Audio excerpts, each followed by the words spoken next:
Buenos días. Como yo juego de local, porque yo soy de Pamplona y además egresado a la Universidad Libre de la seccional de Cúcuta, me voy a tomar el privilegio o el permiso de leer una cosa que escribí hace mucho tiempo y que desafortunadamente no fue publicada, pero quiero insistir y voy a leerla. Entonces dice, Cúcuta primer puesto. En el Congreso Colombiano de Derecho Procesal, que es sin duda el evento académico más importante en nuestro país. Por iniciativa del doctor Jairo Parra Quijano, se viene realizando hace varios años un concurso de semilleros en el cual participan estudiantes de Derecho de todas las universidades de Colombia y de muchas universidades extranjeras. Este año tuvimos a más de 100 participantes de Panamá, Chile, Uruguay, España, Argentina, Ecuador y Honduras. El tema que es escogido previamente fue este año el control de convencionalidad y la justicia transicional. Los trabajos pasan por una selección previa y luego participan en el concurso que transcurre en forma paralela al Congreso. Y aunque corresponde a un trabajo colectivo, porque los grupos de estudiantes son dirigidos por un profesor de la universidad, en el concurso se presenta el trabajo por un ponente que es escogido por ellos. Un jurado internacional escoge al ganador y en la sesión de clausura se presenta la ponencia ante 3.000 asistentes y frente a los ponentes nacionales e internacionales. En este concurso, quien presentó la ponencia que obtuvo el primer lugar fue una estudiante cucuteña de la Universidad Libre, seccional Cúcuta, Daniela Valentina Rangel Angulo. Ganamos este importante concurso y eso tiene que hacernos sentir muy orgullosos. No es la primera vez que un semillero, que es como se denomina a estos jóvenes que no son pilos, sino repilos, gana este concurso. Esos semilleros son hoy profesores de Derecho y varios de ellos ya son reconocidos ponentes en congresos nacionales e internacionales, como ocurre con Diego Armando Yáñez, Cindy Charlotte Reyes, Álvaro Yáñez, Ronald Sanabria, Samir Bonet, Edgar Rojas, Diego Barajas y José María Peláez. Miren el programa del Congreso en la página del Instituto de Derecho Procesal para constatar que hay mucho cucuteño y si quieren sentir gran emoción, el del viernes pasado en el Centro de Convenciones de Medellín. Constituye un referente a nivel nacional e internacional del derecho procesal y es un paso muy importante y significativo para la Universidad Libre, seccional Cúcuta. Es muy importante para quienes estuvimos en ella como estudiantes o como profesores y nos sentimos muy orgullosos de recordarlo. Saber que se está formando gente con excelente nivel académico en la Facultad de Derecho debe permitirnos mirar con optimismo el funcionamiento de la justicia en nuestro medio, por lo cual esta es una noticia que no debe dejar de resaltarse. Decir que ganamos, obviamente, es un decir con emoción. Quien en Cúcuta le ha puesto el empeño, la constancia y el inmenso entusiasmo a este propósito se llama Carlos Colmenares. Y eso también tenemos que reconocerlo de manera integral. Gracias a Carlos, estamos donde estamos y es el momento de rodearlo, de apoyarlo, de felicitarlo y de reconocerlo entre los inmensos valores de nuestro departamento. Las directivas y profesores de la Universidad Libre que se han vinculado con mucho entusiasmo en este empeño no pueden cejar. Esta es una de las mejores cosas que está pasando en nuestro departamento. Un aplauso para Carlos.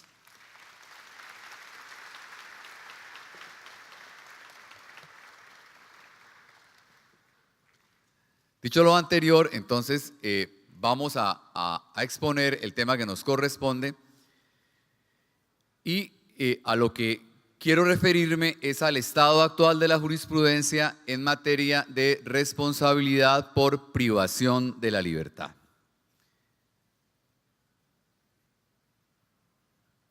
Y lo que quisiera exponer en el término que nos queda es qué está ocurriendo. Cuando una persona es privada de la libertad y no es condenada, ella tiene derecho a que el Estado le repare los perjuicios materiales y morales que sufrió por el tiempo que estuvo detenida. El doctor Alberto Rojas nos contaba hoy de una persona que estuvo presa y transcurrido un tiempo se descubre que la persona a la cual le señalaban que había matado, la víctima, estaba viva. Entonces imagínense ustedes una persona que ha estado presa durante 1, 2, 3, hasta 20 años ha ocurrido en Colombia. Transcurrido ese largo término o ese pequeño término, porque estar privado de la libertad por una semana siquiera es muy duro. Luego de que ocurre lo anterior, entonces el Estado lo libera y le dice, excúseme, señor, y nada más. Pues lo que hay que hacer, lo que impone la Constitución política es que debemos repararlo. Y la pregunta es, ¿en qué condiciones hay que reparar a esa persona? Pues el artículo 90 de la Constitución política nos da esa respuesta. El artículo 90 de la Constitución política, que es tomado de la Constitución española del 78, sin ser igual, tiene dos partes. Una primera parte que regula la responsabilidad del Estado y la regula sobre el fundamento del daño antijurídico. Y este fue un cambio fundamental de la Constitución de 1991. A partir de ese momento, lo que dijo el constituyente fue, el Estado debe reparar no cuando ha obrado mal, no cuando ha incurrido en una falla en el servicio, que era lo que decíamos antes de 1991.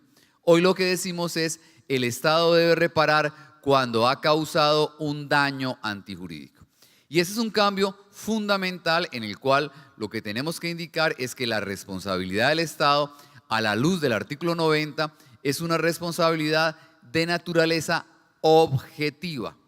Quiere decir lo anterior, que lo único que debo probar para que el Estado me deba reparar es que existió un daño y que el daño fue causado por el Estado. Fíjense, yo no requiero demostrar adicionalmente que el daño me lo ocasionaron con culpa o con falla en el servicio. Es suficiente demostrar que me causaron un daño. A la víctima no le importa, a la víctima no le interesa saber si el Estado obró bien u obró mal. A la víctima le importa simplemente determinar que el Estado le causó un daño, que sufrió un daño, y aquí viene lo adicional, un daño que es de naturaleza antijurídica. La naturaleza antijurídica se deriva de verificar dos circunstancias. Uno, que el daño fue particular, quiere decir que lo recibió una sola persona, y dos, que el daño fue de especial gravedad. Y se fundamenta esta nueva percepción en señalar que todos los ciudadanos, por el hecho de vivir en sociedad, debemos soportar determinados daños, determinadas molestias que implica el hecho de vivir en sociedad. Pero cuando esos daños son particulares, cuando esos daños no los sufro sino yo, no los sufre toda la comunidad, y cuando tienen especial gravedad, ese daño debe ser reparado. Entonces, doy unos ejemplos que me parece permiten esclarecer el tema. Supongan ustedes que en un apartamento ocurre un homicidio. Y en ese apartamento donde ocurre el homicidio llega la fiscalía, el juez, llegan todas las autoridades y encuentran a dos personas. Una persona que vamos a llamar el típico sospechoso, una persona mal vestida, con un arma similar a aquella con la cual mataron a la víctima, que no explica por qué está ahí, seguramente drogada, y esa persona, digamos que la vamos a calificar de típico sospechoso. Y al lado de esa persona, ahí encuentran al vecino chismoso, perfumadito, que acaba de salir de la casa y que en lugar de irse a trabajar, entra a chismosear qué pasó. Y supongamos que el fiscal ordena la captura de las dos personas. ¿Cierto? Y para terminar el ejemplo, vamos a decir que los mantiene 6 meses capturados. O sea, la justicia tiene 6 meses capturadas a las dos personas. Al cabo de esos 6 meses llega un tercero y dice, señor juez, yo quiero confesar que yo fui el autor del homicidio, y para que no quede duda de lo anterior, allego un video en el cual aparece el momento en el cual estoy causando la muerte a la persona. Entonces es claro que ninguno de los dos ninguno de los dos causó el daño. La pregunta es, ¿el Estado a quién debe reparar? Fíjense, ¿el Estado a quién debe reparar? Debe reparar al vecino, porque indudablemente al vecino lo pusimos preso con falla en el servicio. O sea, el fiscal que puso preso al vecino se equivocó totalmente. ¿Por qué razón? Porque frente al vecino no existía ningún indicio, ningún elemento probatorio que le permitiera ordenarle la captura. O sea, frente a él es evidente que existió una falla en el servicio. Pero frente al otro no existió falla en el servicio. Frente al otro es evidente que si era sospechoso, que si había todas esas características adicionales, el fiscal, digamos que tenía la obligación, de acuerdo con la ley, de capturarlo porque era sospechoso, porque era peligroso, porque se reunían todas las características para capturarlo. Entonces la pregunta es, ¿a quién debe reparar el Estado? O sea, ¿cuál de las dos personas tiene derecho a reparar? Entonces fíjense que si respondemos esa pregunta desde la perspectiva de la falla en el servicio, diremos solamente tiene que reparar al vecino, solamente tiene que reparar al vecino porque frente a ese vecino hubo una falla en el servicio. Frente al otro no hubo falla en el servicio. Pues bien, el cambio que da el artículo 90 quiere decir hay que repararlos a los dos, ¿de acuerdo? Hay que repararlos a los dos porque el derecho a ser reparado no depende de la culpa o de la falla en el servicio, porque el derecho a ser reparado depende de la naturaleza antijurídica del daño. El cambio, la transformación fue simplemente señalar la responsabilidad. No la vamos a estructurar desde la perspectiva del responsable. No vamos a decir, como usted obró mal, usted debe reparar. Lo que vamos a decir es que vamos a analizar la responsabilidad desde la perspectiva de la víctima y vamos a decir, como usted recibió un daño que usted no debe soportar, a usted lo vamos a reparar. Entonces el cambio de perspectiva quiere decir, no miremos la responsabilidad desde la perspectiva del responsable, sino desde la perspectiva de la víctima. En realidad esto se hace hace mucho tiempo. Se hace en todo el tema de la responsabilidad por riesgo. Cuando hablamos de responsabilidad objetiva, lo que importa para reparar un daño, fíjense, lo que importa para reparar un daño es quién lo causó, porque la víctima debe ser reparada y para ella es indiferente si el Estado obró adecuada o inadecuadamente. ¿Y por qué decimos que el daño es antijurídico? Que es lo que falta determinar.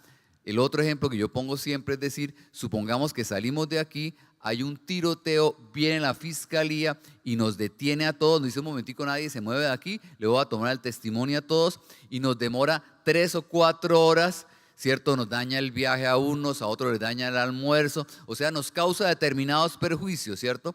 La pregunta es, ¿ese es un daño que yo podría reclamar? ¿Yo podría pedir indemnización por eso? No.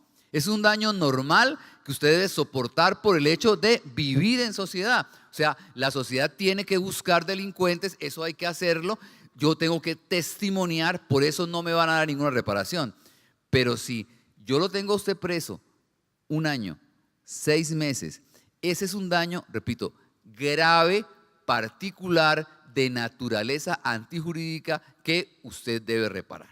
Pues bien, el Consejo de Estado venía a la luz de esa norma, diciendo, lo único que hay que demostrar en este caso, fíjense, lo único que hay que demostrar en este caso es que la persona estuvo presa, ¿cierto?, durante determinado tiempo, que después esa persona resultó absuelta y a partir de ahí tenemos que pagar los perjuicios. Y se dijo, hay que aplicar la teoría del daño antijurídico, ¿cierto? Se dijo, no importa la razón por la cual lo estamos absolviendo. Inclusive dijo el Consejo de Estado lo siguiente, inclusive si a la persona la hemos absuelto por duda, ella tiene derecho a ser reparada.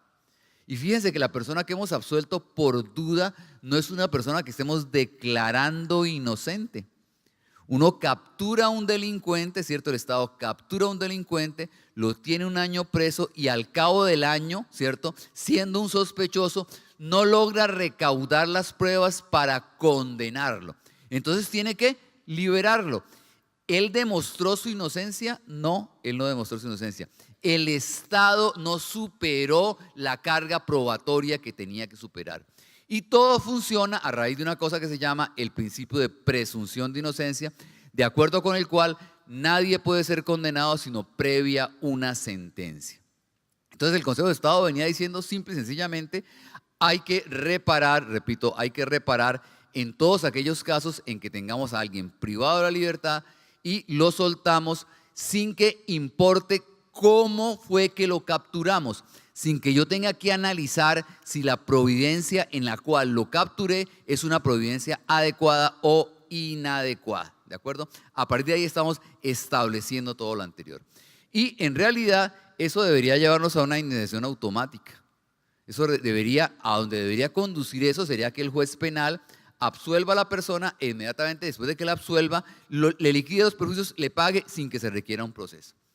Sin embargo, el Consejo de Estado ha dado un viraje con el cual, como decimos aquí, está borrando con el codo lo que escribió con la mano.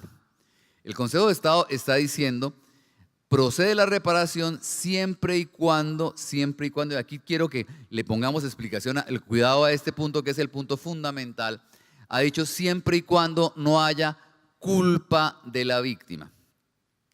Y para el Consejo de Estado, ojo, para el Consejo de Estado, cuando la víctima ha obrado como sospechosa y por esa razón ha sido capturada, en ese caso hay culpa de la víctima, ¿de acuerdo? Entonces, el Consejo de Estado arranca en la primera sentencia donde trae esta teoría que, repito, se tira todo, ¿cierto?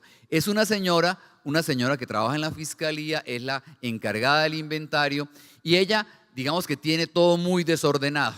Entonces le hacen la primera inspección, encuentran que los bienes inventariados no están, que no aparece nada, la meten a la cárcel. Hacen 2 dictámenes periciales, encuentran todo, al cabo del segundo dictamen pericial encuentran todo y al año le dicen, señora, no hay delito, la liberamos, ¿de acuerdo? Entonces el Consejo de Estado dice, oiga, pero es que la culpa, o sea, la que generó, fíjense, la que generó la detención fue la propia señora, porque la señora obró como sospechosa. Ella era desordenada y al ser desordenada hizo que el juez la encontrara sospechosa y al encontrarla sospechosa la detuvo, ¿de acuerdo? Pues esa teoría termina el daño antijurídico, porque fíjense, cuando yo digo, hay que establecer si usted obró con culpa, cuando yo digo hay que establecer si usted era sospechoso o no era sospechoso, por esa vía lo que estoy haciendo yo es examinar la legalidad de la providencia en la cual se produjo la detención. Si en la providencia en la cual se produjo la detención era justificada porque era sospechosa, pues en ese caso no hay lugar a reparación. Y si en la providencia fue equivocada porque la persona no era sospechosa, hay reparación. Con lo cual, simple y sencillamente, volvimos a la falla en el servicio. Por un error trascendental y fíjense, es confundir la culpa de la víctima con confundir el estado de sospecha de la persona. Pues el estado de sospecha no tiene nada que ver con la culpa.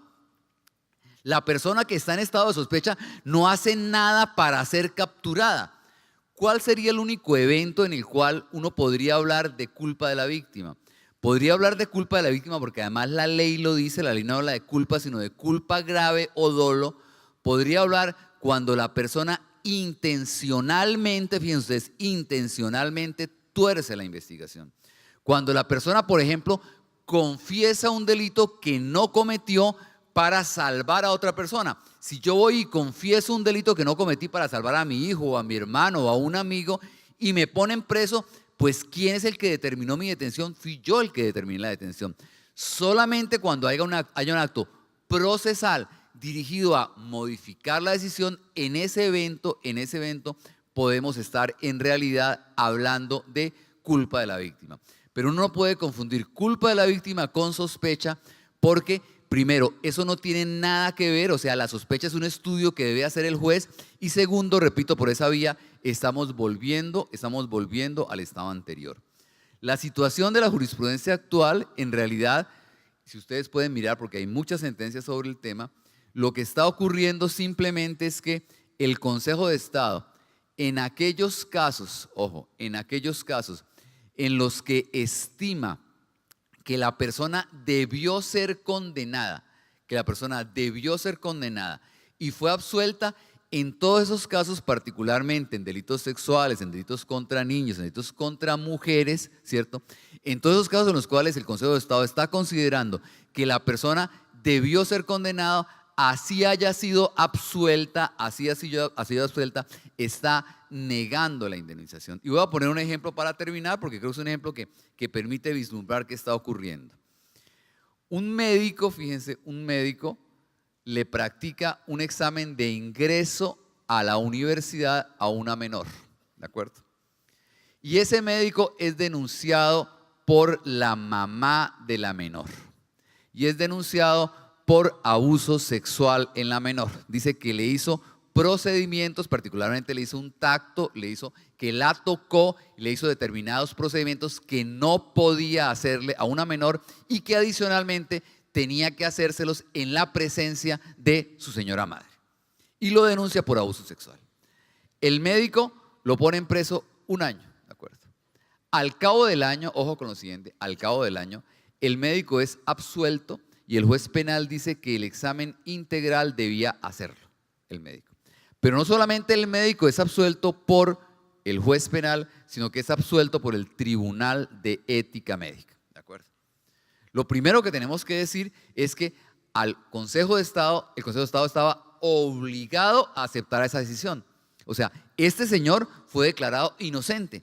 O sea, el problema no es que a mí me convenza o no me convenza.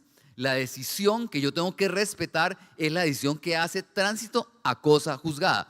Porque la cosa juzgada, el carácter de definitivo de una sentencia, no nace de que sea justa, de que sea injusta, no nace de que a todos nos guste, puede que a muchos no nos guste la sentencia, nace de que la dictó un juez y que está ejecutoriada. Entonces fíjense, el médico se va al Consejo de Estado a pedir indemnización de perjuicios, ¿cierto? Porque si ustedes pueden imaginarse a un médico, imagínense un médico en Cúcuta que está preso 1 año por abuso sexual, ustedes se imaginan o sea, ninguna mamá le va a llevar a un menor a ese médico en la vida, o sea, el daño que le producen a ese médico es absoluto, ¿de acuerdo? Entonces el médico va y demanda, y dice, oiga, a mí me imputaron una cosa y me declararon inocente, págueme los perjuicios, ¿cierto?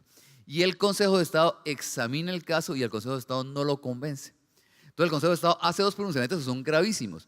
Dice, 1, yo no estoy atado por la sentencia del juez penal porque mi jurisdicción es autónoma e independiente, lo cual es totalmente absurdo. El juez que decide en Colombia quién es inocente es el juez penal. Y esa decisión que hace tránsito de cosa juzgada nos obliga a todos, ¿de acuerdo?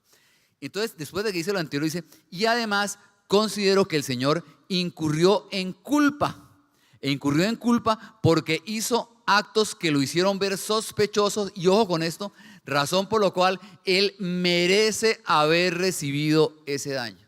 Miren la barbaridad que estamos diciendo. Porque lo que estamos diciendo ahí es ni nada más ni nada menos que en Colombia no hay presunción de inocencia, ¿de acuerdo? La pregunta es, por ser sospechoso, ¿cuánto tiempo tengo que estar preso? Ni 1 día. Por ser sospechoso, en Colombia nadie debe estar sospechoso, por ser sospechoso, estar en la cárcel ni 1 solo minuto. Ese es el grave error de lo que está ocurriendo. Y repito, hoy la gran mayoría de eventos de responsabilidad por privación de la libertad, en lugar de ser condenas, son absoluciones, ¿de acuerdo? Entonces ese paso que dio el Consejo de Estado, que indudablemente lo congestionó terriblemente, de decir aquí hay una indemnización objetiva, pues lo echamos para atrás y lo que tenemos hoy es sentencias en contra, creo yo, en desconocimiento del artículo 90 de la Constitución Política. Muchas gracias.